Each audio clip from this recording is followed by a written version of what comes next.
빌립보에 조그마한 개천이 하나 있습니다. 팔레트죠. 개천이라기보다도 저 우물가에서 이렇게 물 흐르는 개천. 그 개천에서 팔레트에서 바울이 루디아를 만났던 것으로 오늘 우리가 읽었던 말씀에 보면 드로아에서 배로 떠나 사모드라게로 직행하여 이틀날 네아폴리로 가고 거기서 빌립보에 이르니 그 빌립보에서 안식일에 기도할 곳이 있을까 하여 문밖 강가에 나가 강이라고 표현됐는데 사실은 아주 조그마한 팔레트 같은 그런 곳에 그래서 아마 바울이 머물렀던 곳이 지금 예배당이 지어져 있는 그곳이 아닐까 해서 사람들이 그곳에 교회를 이렇게 세워서 루디아 기념교회라고 이름을 하고 있습니다. 교회가 무엇으로 만들어지는가? 건물을 얘기한다면 철근, 콘크리트, 모래 뭐 이런 걸로 되겠지요. 우리가 있는 이 건물이 지금 이제 3년 완공한 지 3년이 이제 다 되었는데 최근에 이제 이 건물을 지을 때에 현장 소장 공사를 책임지고 이랬던 현장 소장이 오셔서 이런저런 이제 보수 문제를 같이 얘기하면서 우리 장로님하고도 또 저하고도 만나고 이렇게 하고 있는데요. 이 건물은 지으실 때 하나하나를 우리가 보았습니다. 근데 그분 말씀이 새과천교회 정말 대단한 축복입니다. 왜냐하면 지금은 그 돈으로 이런 건물을 지을 수가 없습니다. 이단지 전체도 그렇고 교회도 그렇고 우리 교회가 아주 딱 완공되고 난 직후부터 자재값이 오르고 뭐 이런저런 환경이 올라가지고 지금은 1.5배, 2배 그 정도의 재정이 들어야 겨우 할 수 있는 그런데 기가 막힌 타이밍에 잘 지어졌습니다. 이런 얘기를 하는 걸 듣습니다. 참 많은 자재들이 들어가죠. 여기에 정확히 저도 모릅니다. 시멘트가 몇 포가 들어갔으며 자갈이 몇 스터릭이 들어갔는지 알 수가 없는데 뭐 있겠죠. 통계가 찾아보면 그러나 알 수가 없어요. 교회를 구성하는 요소가 이런 철근이나 시멘트나 뭐 나무나 흙이나 이런 것이 아니라 존 너스키라고 하는 사람이 교회의 요소 그런 책이 있는데 7요소를 얘기하는데 그곳에 여러 가지를 얘기합니다. 진리, 아름다움, 애정, 희생, 순종, 땀, 꿈 이런 것들이 모여서 교회가 된다. 그러니까 건물이 아니고 교회라고 하는 조직체는 그러한 것들이 모여서 교회가 된다. 이렇게 이야기를 했습니다. 일본을 제가 가보니까 일본 교회들은 대부분 지하가 없어요. 물론 이제 큰 교회 가면 지하 있는 건물이 있겠지만 제가 보았던 방문했던 일본 교회들 대부분은 지상만 있습니다.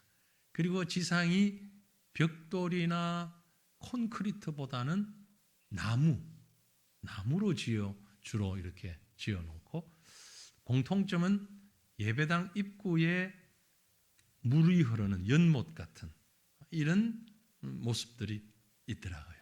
아주 나름대로 일본 교회의 특징이 이렇게 보이는 그런 모습이었어요.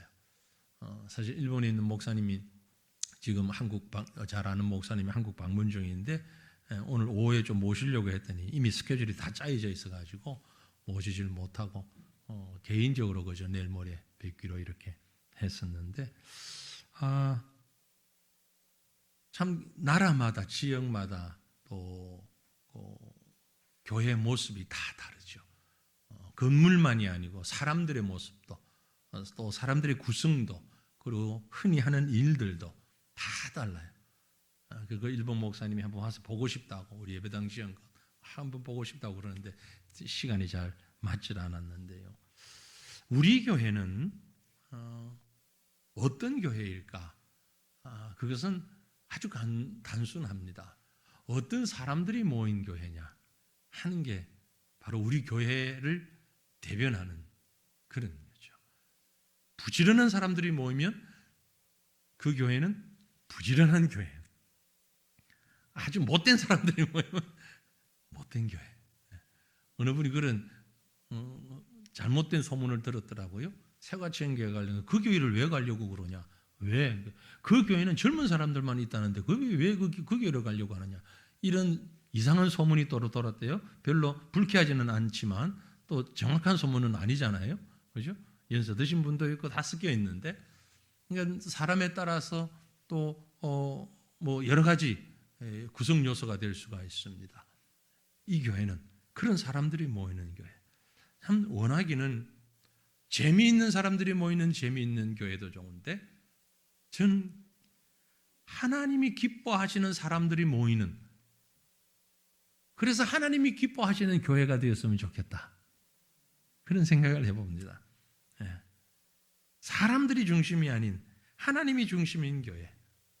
그래서 오늘 헌신 예배를 드리는 우리 1, 2 여전도의 회원들, 또 우리 이 자리에 계신 모든 성도들 한번 깊이 생각하며 시간을 가질 수 있기를 원합니다. 우리 교회는 어떤 교회인가?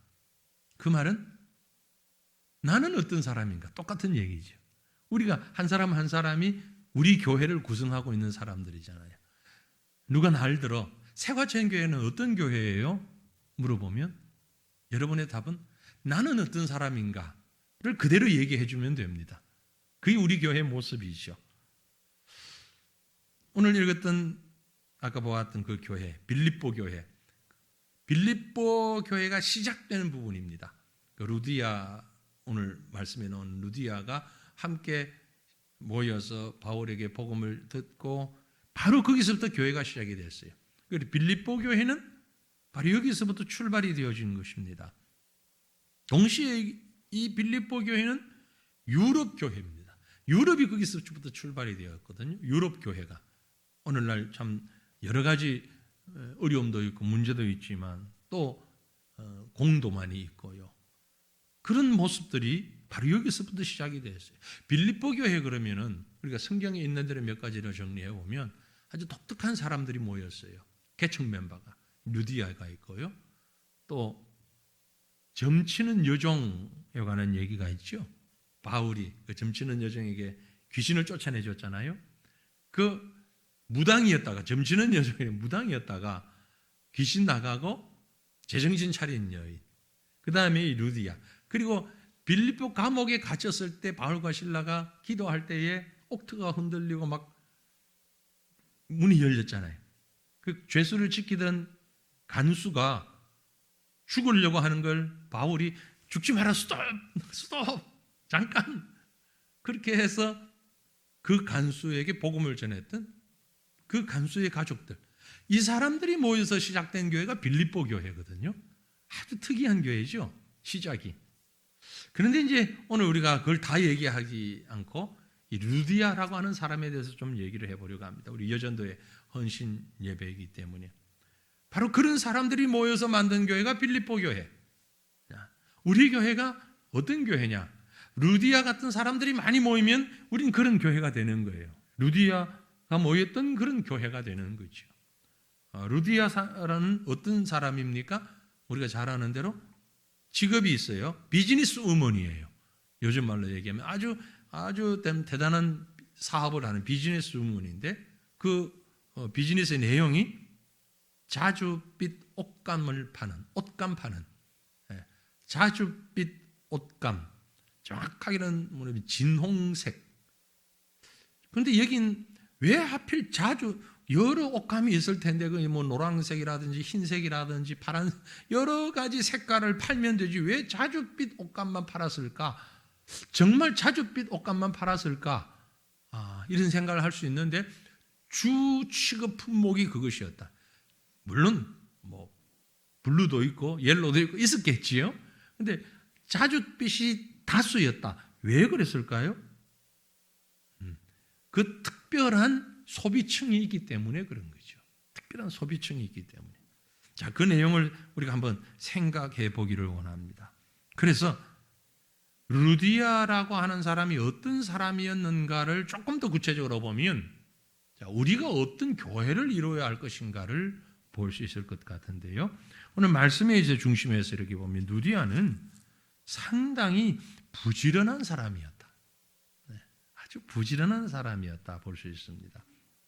14절 말씀 보시면 두아디라시에 있는 자색 옷감 장사, 자색 옷감, 자줏빛이라는 얘기죠. 자색 옷감 장사로서 하나님을 섬기는 루디아라 하는 한 여자가 말을 듣고 있을 때 주께서 그 마음을 열어 바울의 말을 따르게 하셨다라고 기록하고 있죠. 이 자색 옷감, 자줏빛 옷감, 이것은 아주 성경학자들에 의하면 대단히 큰 돈을 번 여성 사업가였음을 볼 수 있다. 그렇게 얘기를 합니다.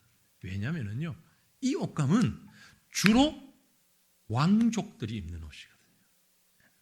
궁궐에 혹은 왕에게 혹은 요즘 말로 얘기하면 아주 사회적으로 정치적으로 고위 관리들에게 이 옷감을 주로 공급하는 그런 사업을 하던 사람이에요.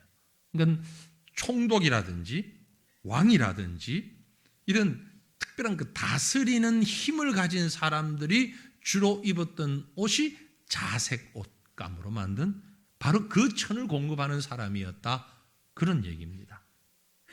그러니 대단한 여성 사업가지요. 우리 사회는 지금 어떻습니까? 우리 주변은 어떻습니까? 온갖 속임과 사기, 횡령, 부정축제 이런 걸로 쉽게 돈을 벌려고 하는 사람들이 참 많잖아요. 그런 사람들은 부지런할 수가 없어요. 약삭 빠를 수는 있지만 여기 부지런하다라는 얘기는 묵묵히 그리고 성실하게 자기에게 주어진 일에 최선을 다하며 일하는 사람을 일컫는 말입니다. 쉽게 돈을 벌려고 하는 게 아니고 부지런하게 돈을 벌려고 하는 사람, 일확천금을 노리는 것이 아니라 참 성실하게 땀 흘려서 돈을 벌려고 하는 사람, 바로 루디아는 그런 사람이었다라는 거죠. 우리 사회는 사실 이렇게 우리는 저도 여러분도 이런 쪽에 별로 관심을 가지지 않고 신경을 안 쓰니까 모르지만 우리가 앉아 있는 과천 땅이 유명한 것이 경마장이잖아요. 그 세금으로 과천이 세수 수입을 많이 올린다고 하는데 따지고 보면 경마, 경륜 이런 것들이 복권 공식적으로 허락을 받아서 하는 것이지만 사행성 오락 그런 부류로 우리가 얘기할 수 있잖아요. 결국 뭐냐면 적은 노력으로 적게 투자하고 많이 번다. 그게 다른 말로 일확천금이라는 말입니다. 그렇죠?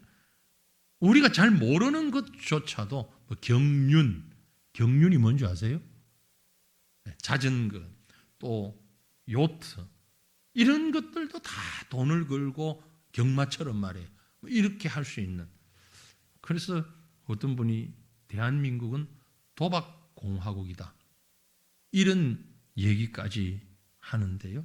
요즘은 이제 우리 자녀들까지도 요즘은 그런 것보다도 스마트폰으로 하는 게임들. 그래서 가끔 우리 뉴스 나오는 걸 보면 청소년들이 범행을 저질렀는데 왜 그랬느냐 하면 게임머니 때문에. 게임머니라는 걸 게임을 하다 보면요 그 안에서 점수를 포인트를 쌓고 이러다가 그게 단순한 포인트가 아니고 이제 돈을 주고 그 포인트를 사요. 그리고 게임을 하는데 필요한 여러 가지들을 게임머니를 지불을 하고 산단 말이에요. 이게 점점 커지면서 그 안에서 이 인터넷 상에서 주고받는 돈들이 커지는 거예요. 게임머니가. 예. 이것이 요즘에 이제 코인이라는 이런 것까지도 발전이 되었는데 처음엔 이게 아주 음성적이었다가 이제는 완전히 양성화시켜서 소유 재산으로, 보유 재산으로까지 분류를 하잖아요. 솔직하게 저는 코인이 어떻게 사고 어떻게 팔고 어떻게 그게 재산 가치가 되는지를 정확히 모르겠어요. 하지만 이렇게 뉴스를 이렇게 보면 정상적인 재산으로 공직자들이 그 재산도 신고를 하고 이렇게 하는 걸 보면 정상적 재산으로 하더라고요. 분류를. 결국 그 모든 것들이 지금은 아니라 할지 몰라도 그 시작은 게임이라든지 이런 사행성 프로그램들을 통해서 시작된 것 아닌가? 그게 과연 성경적일까? 여러분, 아닙니다. 성경은요, 하나님이 우리를 창조하시고 창세기 3장에 가보면 물론 인간이 범죄하여서 벌을 받을 때 하나님이 하신 말씀이지만 하나님이 분명히 하신 말씀이 있어요. 뭐라고 하셨는가? 아니, 너는 내 평생에 수고하여야 그 소산을 먹으리라 그랬어요. 넌 평생에 수고해야만 그 소산을 먹을 것이다. 무슨 얘기인가 하니까 열심히 일해야 먹고 살 수 있도록 하나님이 만드신 것이 창조 질서다 그 말이에요. 그래서 우리의 부지런함은요, 인성이 아니고 인격적인 것이 아니고 신앙적인 것이어야 합니다. 하나님이 만드신 창조 질서에 맞추어가는 것이죠. 왜냐하면 우리 하나님이 정말 부지런하셔요. 하나님은 인격적이시잖아요. 하나님은 막연히 저기 계신 뭉게구름 아니거든요. 지정의를 가진 인격자이세요. 인격적이신 하나님은 게으름뱅이가 아니에요. 아주 부지런하셔요. 어떻게 아냐? 성경에 그렇게 말씀하고 있어요. 성경이 이사야 9장 7절 말씀 보시면은요, 이런 말씀이 기록되어 있습니다. 그 정사와 평강의 더함이 무궁하며 또 다윗의 왕자와 그의 나라에 군림하여 그 나라를 굳게 세우고 지금 이후로 영원히 정의와 공의로 그것을 보존하실 것이라. 만군의 여호와의 열심히, 만군의 여호와의 열심히 이를 이루리라. 우리 하나님 결코 게으른 하나님이 아니라는 거죠. 하나님은 열심히 있는 분, 열심히 특심하신 분. 그래서 바울도 그 하나님을 알았기 때문에 바울 서신에서 이 하나님을 믿는 우리가 어떻게 살아야 하는가를 말씀하면서 한 단계 더 나간 얘기를 했어요. 뭐라고 얘기했어요?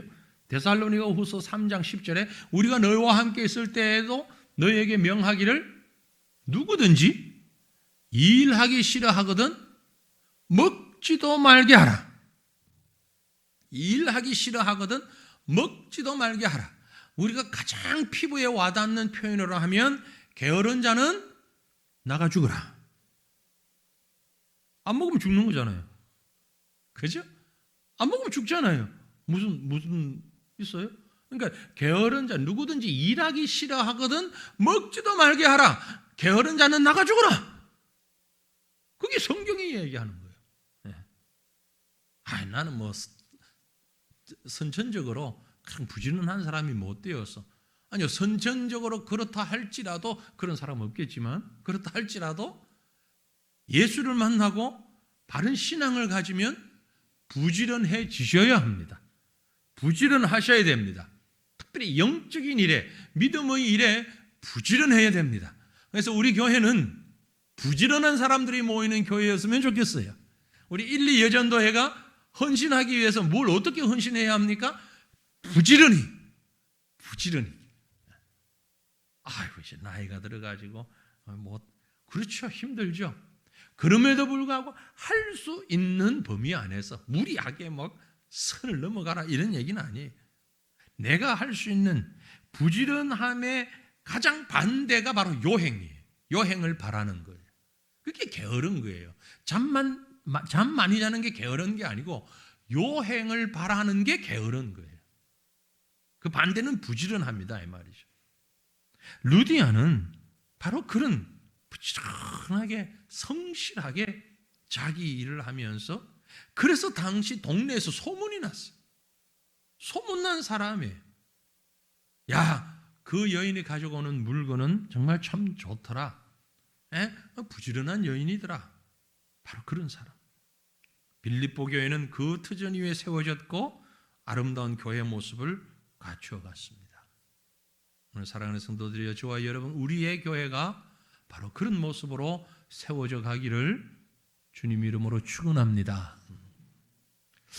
또 루디아는 어떤 사람이었는가? 우리가 이제 봤던 말씀이긴 하지만요. 다시 또 보면 다른 사람과 잘 어울릴 줄 아는 사람이었어요. 교제력이라 그럴까요? 교제가 풍부한 사람이었어요.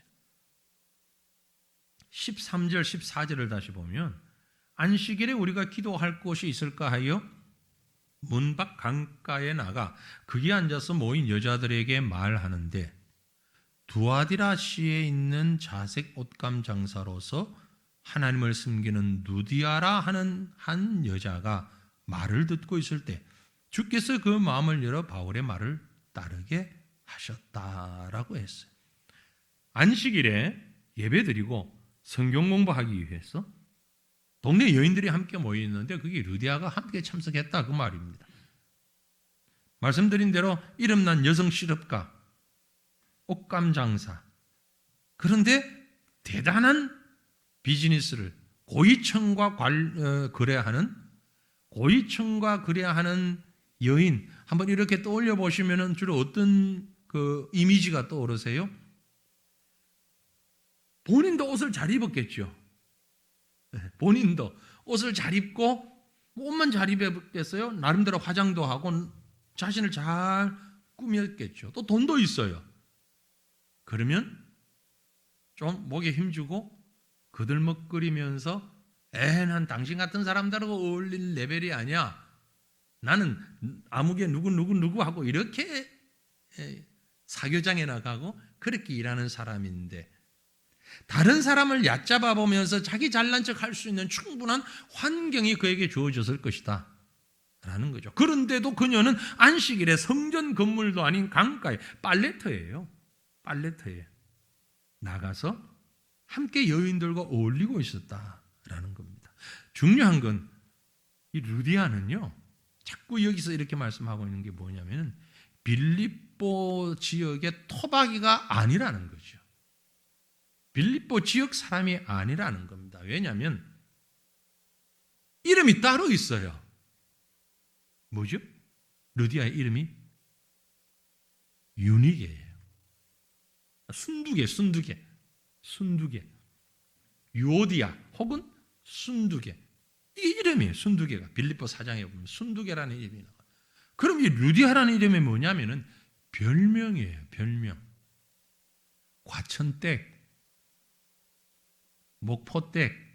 요즘 그런 말을 잘 안 쓰죠. 예전에 제가 어릴 때 보면 어른들이 거의 그렇게 불렀어요.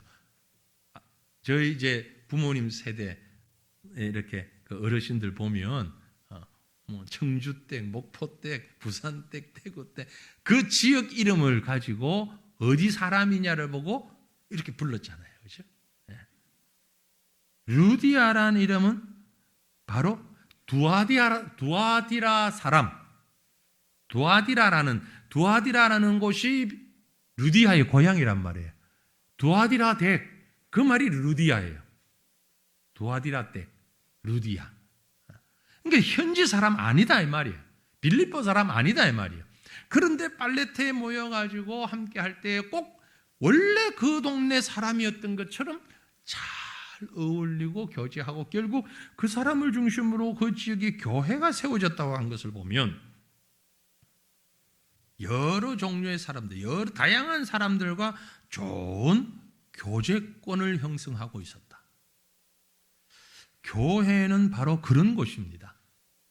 학벌이 어떻든 경제력이 어떻든 성격이 어떻든 교회는 모든 것을 총망라해서 나이가 어떻든 우리 오전에 다모임 하니까 참 좋았잖아요. 참 마음에 흐뭇하고 감동스러웠고 아이 어른들이 합쳐지는 그런 모습이 누가 오늘 아까 중간에 들으니까 그런 얘기 하더라고요. 유초등부 애가 그랬대요. 지난주에 다음 주에 다모임 한다. 그러니까 벌써 아주 그 얘기를 딱 했대요. 우리가 어른들 예배 드리는데 가가지고 뭐해? 어른들 예배 드리는데 지겹게 거기서 뭐하고? 예배는 어른 예배 드릴 것 아니야.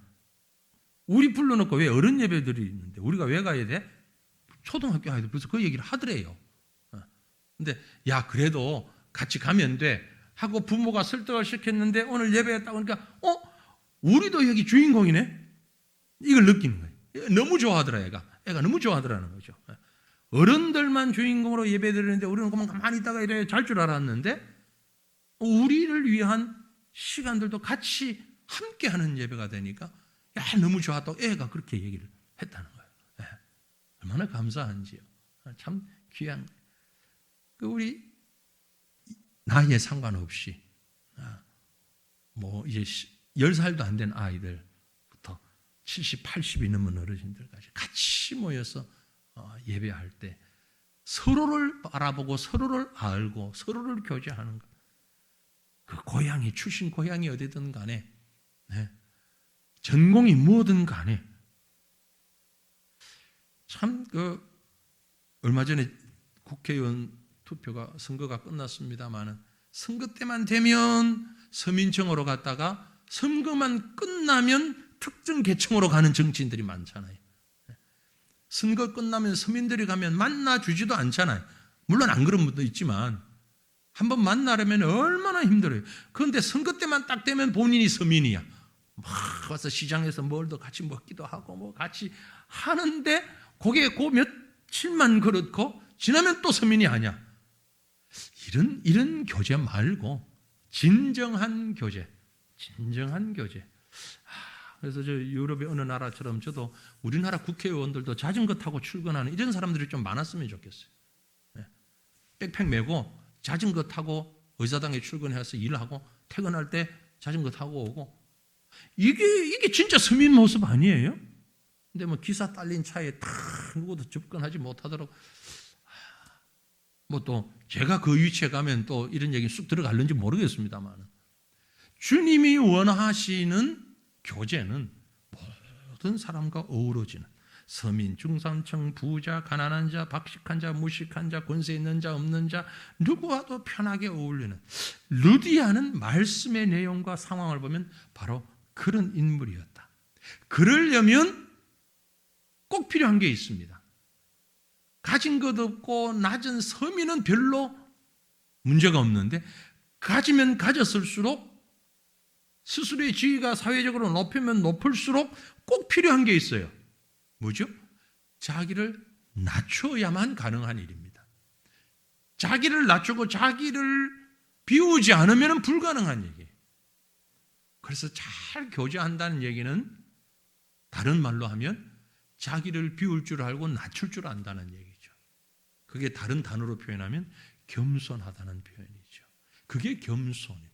내가 가지고 있는 것, 나를 감싸고 있는 모든 환경, 이런 것들을 다 내려놓고 그것이 신앙 경력이 되었던, 그것이 세상적인 지식이 되었던, 개인적인 성격이 되었던, 그것이 무엇이든 간에 내가 가지고 있는 것을 다 내려놓고 다른 사람의 것을 존중해 줄 수 있는, 이것이 바로 루디아와 같은 신앙이요, 이것이 바로 헌신한 자의 신앙이고 새과천 교회를 구성하고 있는 성도들의 신앙이 될 수 있기를 간절히 바랍니다.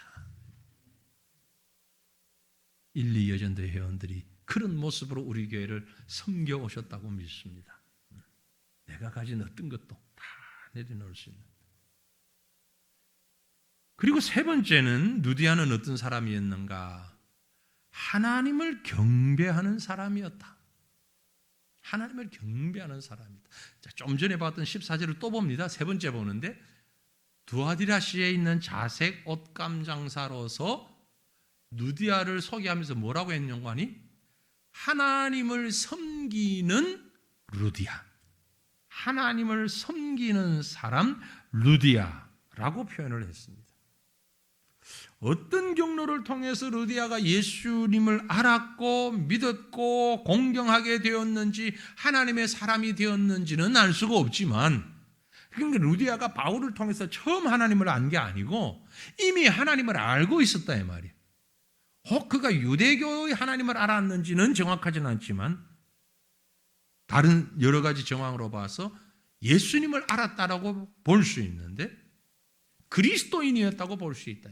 하나님을 경배하는 그리스도인이었다고 볼 수 있는데 그가 바울과 함께 말씀을 듣고 말씀을 공부하고 하면서 마음이 열려지고 마음이 뜨거워지고 교회 개척 멤버가 되었다라는 얘기입니다.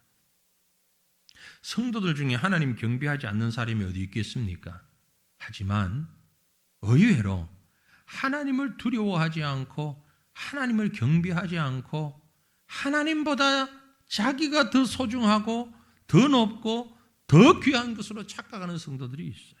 의외로 많아요. 오늘 헌신 예배를 드리는 우리 여전도 회원들에게는 이런 분들이 없기를 바랍니다.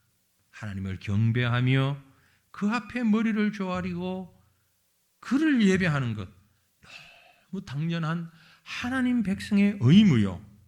그것이 바로 축복의 통로요. 이것이 바로 헌신의 자세인 것입니다. 하나님 앞에 머리 조아리고 하나님을 섬기는 것, 하나님을 경배하는 것. 여러분 미국이라는 나라는 참 그 양면성, 다양성도 있고 그런 나라인데 여러분 가운데는 개인적으로 미국을 좋아하는 사람도 싫어하는 사람도 있겠습니다만 정치적으로 그 나라를 보지 말고요.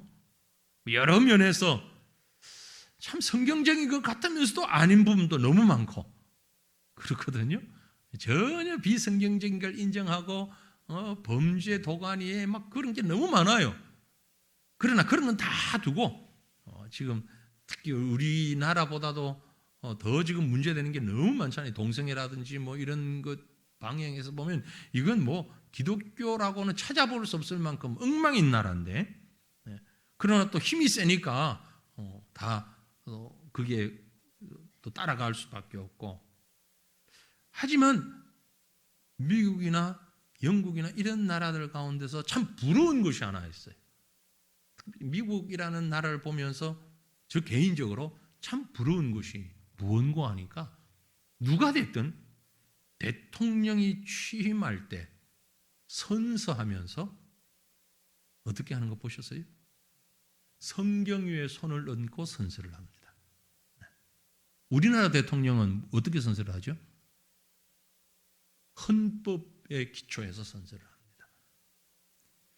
헌법에 손을 얹는다는 의미는 이제 거기 기초한다라는 의미를 볼 수 있는데 헌법에 기초해서 대통령의 직무를 선서하는 나라와 성경에 근거해서 선서를 하는 나라 어디가 더 하나님이 기뻐하시는 일을 많이 할 가능성이 있다고 생각하십니까? 헌법이라고 하는 건요 절대적이지 않습니다. 그건 국민들이 만든 거잖아요. 그리고 국민들에 의해서 또 바꿀 수도 있는 거잖아요. 얼마든지 바뀌어줄 수 있는 거예요. 과정이 있지만 그 과정을 거쳐서 바꿀 수 있는 거예요. 성경은요 아무리 투표를 하고 뭘 해도 바꿀 수 없는 거예요. 이건 성경은 성경이 하나님 말씀이에요. 그 말씀 위에 손을 얹고 기도한다는 것은 기준이 분명하다는 얘기거든요. 기준을 지킬 수도 있고 잘못 지키는 사람도 있고 지금 잘못 지켜서 엉망이 되기도 하곤 하지만 그 행위 자체만 두고 하는 얘기입니다. 절대 변할 수 없는 하나님의 말씀에 손을 얹고 근거해서 선서를 하는 것은 불변의 진리 위에서 서겠다라는 의지의 표현이죠. 그러나 헌법 위에 선다는 얘기는 유동적인 것 위에 여론을 따라가겠다는 얘기잖아요. 백성들의 마음을 따라가겠다는 얘기죠. 물론 백성의 일꾼이니까 국민들의 일꾼이니까 국민들 마음을 따라가야 하겠지만 그 국민이라고 하는 게 시간적으로 여러 가지 상황적으로 잘못된 판단이 대중의 여론이 될 수도 있는 거예요. 대중이라고 하는 것이 늘 옳은 것만은 아니잖아요. 옳을 수도 있고 틀릴 수도 있는 거죠. 하지만 하나님의 말씀은요 시간이 지나고 사람들의 마음이 어떻게 바뀌어도 절대 변하지 않는 것이 하나님의 말씀인 성경이죠. 그 귀에 손을 놓고 기도한다는 것은 선서한다는 것은 그만큼 중심이 움직이지 않는다는 얘기죠. 교회는 저는 그러해야 한다고 생각합니다. 오늘날 교회가 너무 쉽게 흔들리는 모양을 우리가 봅니다. 무슨 어떤 프로그램이 있으면 물론 그 프로그램에서 장점을 받을 수 있어요. 한국 교회도 보면 막 유행처럼 지나갔던, 한때 제가 아주 개인적으로 거부하면서도 막 힘들었던 게 뭐냐면 열린 예배. 뭘 해도 그럼 지금까지 닫아 놨다가 이제 열었나 싶을 만큼. 그 열린 예배는 어떻게 하는 거냐? 막 찬송하다가 기도하다가 찬송하다가 기도하다가 말씀 보다가 또 기도하다가 찬송하다가 막 이게 열린 예배. 성경에 그런 게 있나? 성경에 무슨 열린 예배라는 말씀이 있나? 아무리 찾아봐도 성경에 열린 예배라는 단어는 없어요. 근데 막 거기에 또 지나니까 알파코스 그러면서 그게 유행병처럼 지나더니 또 두날개 지금도 두날개 하는 여러 가지 또 가정교회 그래서 막 유행처럼 막 지나가는 이런 것들인데 다 틀렸다는 얘기는 아닙니다. 그 중에 옳음도 있고 틀림도 있고 다 있는데 결국 교회는 말씀 위에 선 하나님의 교회여야 하는데 사람들이 만든 어떤 프로그램이나 어떤 그 규칙 안에 집어넣어 가지고 교회를 그렇게 끌고 가려고 하는 것, 이건 분명히 하나님이 원하시는 교회가 아닐 것이다. 하나님이 원하시는 교회는 말씀 위에 그 위에 있어서 하나님을 경외하고 하나님을 예배하고 하나님의 말씀을 나누고 이것이 중심이 되어야 되는 것이지. 그게 중심이 되어야 되는, 그게 바로 하나님의 교회라는 거죠. 이것이 최선의 헌신이라고 저는 생각합니다. 우리 헌신 예배를 드리면서 우리 교회는 정말 하나님이 기뻐하시는, 하나님을 경배하는 이런 교회가 되기를 원합니다. 그런 여전도 회원들이 되기를 원합니다. 우리 말씀 한 곡 보는데 신명기 6장 1절에서 3절 말씀을 보시면은요, 이스라엘 백성들에게 낯선 가나안 땅에 들어가서 살기 위해서 이런 자세를 가져야 한다, 중심이 흔들리지 말아야 된다 라는 말씀을 하고 있는 것인데, 신명기 6장 1절부터 3절 말씀을 함께 읽겠습니다. 이는 곧 너희의 하나님 여호와께서 너희에게 가르치라고 명하신 명령과 규례와 법도라. 너희가 건너가서 차지할 땅에서 행할 것이니 곧 너와 네 아들과 네 자손들이 평생에 내 하나님 여호와를 경외하며 내가 너희에게 명한 이 모든 규례와 명령을 지키게 하기 위한 것이며 또 내 나를 장구하게 하기 위한 것이라. 이스라엘아, 듣고 삼가 그것을 행하라. 그리하면 내가 복을 받고 내 조상들의 하나님 여호와께서 내게 허락하심 같이 젖과 꿀이 흐르는 땅에서 내가 크게 번성하리라. 아멘. 가나안이라고 하는 미지의 세계로 들어가는 이스라엘 백성들에게 주신 기준입니다. 너와 네 아들과 네 손자들이 평생 내 하나님 여호와를 경외하고 내가 너에게 명한 그 모든 규례와 명령을 지키게 하라. 여호와를 경외하고 그 명령을 지키게 하라. 그러면 된다. 그럼 잘 산다. 이 말씀이 오늘 우리 성도들의 삶의 최고의 지표가 될 수 있기를 간절히 바랍니다. 그래서 마지막 결론은요, 느디아는 가족을 구원했어요. 교회를 세웠고 하나님의 기뻐하시는 교회뿐만이 아니라 가족이 구원받았습니다. 15절 말씀이죠. 본문 15절에 그와 그 집이 다 세례를 받고 우리에게 청하여 이르되 만일 나를 주 믿는 자로 알거든 내 집에 들어와 유하라고 강권하여 머물게 하니라. 여기서부터 이제 교회가 시작되는 거예요. 세례를 받고 우리 집에 들어와 머물라. 그러면서 빌립보 교회가 있는 거죠. 말씀드린 대로 바울의 감옥을 지키던 간수 그 가족과 함께 세례를 받고 죄 사함 받고 하나님의 백성이 되고 교회가 세워지고 뿐만이 아니고 그 가정이 복을 받는 그런 은혜를 누리게 된 겁니다. 사랑하는 성도들이요, 여러분 때문에 가정이 구원받고 복받기를 원합니다. 우리 1, 2 여전도 회원들 때문에 새과천교회가 부흥하고 복받는 교회 되기를 소망합니다. 헌신하는 성도들 때문에, 헌신하는 믿음의 사람들 때문에 우리가 잘 아는 말씀이지요. 주 예수를 믿으라. 그리하면 너와 내 집이 구원을 받으리라. 나 혼자 믿고 다른 사람 아무도 안 믿어도 다 같이 구원받는다, 이런 단체 구원을 얘기하는 게 아니잖아요. 이 말씀은 동반 구원을 말하는 게 아닙니다. 내가 예수를 믿게 되므로 내가 믿는 예수를 가족들에게 전파하게 되고 그 가족들이 예수를 같이 믿게 되고 그래서 구원받는다는 얘기거든요. 내가 하나님 중심의 예배자가 되고 내가 헌신자가 되어질 때에 1여전도에 2여전도에 하는 걸 보니까 3, 4여전도도 5여전도에도 우리도 저렇게 해야 되겠구나. 같이 거룩함이 전염되는 거예요. 거룩함이 확산되어져 가는 거예요. 그런 부지런함이, 그런 영적인 하나님 앞에서의 신실함이 같이 나뉘어지는 거죠. 그래서 우리가 거룩할 때 온 교회가 거룩하게 되고 우리가 부지런할 때 온 교회가 부지런하게 되고 이게 진정한 헌신이다라는 거죠.